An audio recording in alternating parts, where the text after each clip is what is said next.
Nasa red alert status pa rin ang probinsya ng Cagayan kahit nakalabas na ng bansa ang bagyong Pipito. Ito'y dahil sa patuloy na pagtaas ng tubig sa Cagayan River na resulta ng masungit na panahon. Narito ang balita ni Almar Forzuelo.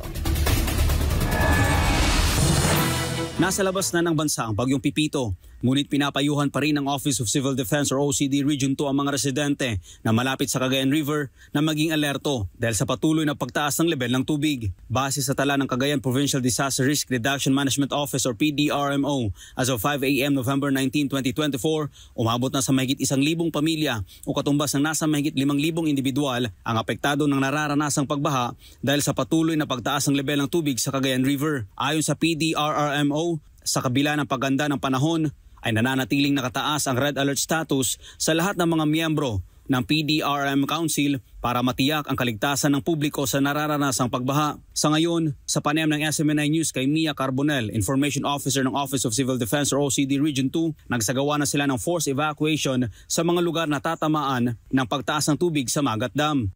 To enforce preemptive and forced evacuation relative to the continuous rise of Magat Dam water level brought by the tropical cyclone Pepito. Kaya patuloy pa rin ang kanilang panawagan sa mga residente na maging alerto.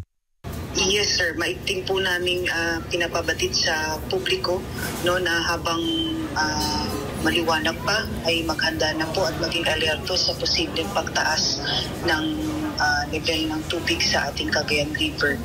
Sa ngayon ay lubog pa rin sa baha ang malaking bahagi ng lungsod ng Tugigaraw kasunod ng pagtaas ng level ng tubig na dulot ng mga nararanasang pag-ulan dahil sa bagyong Pipito.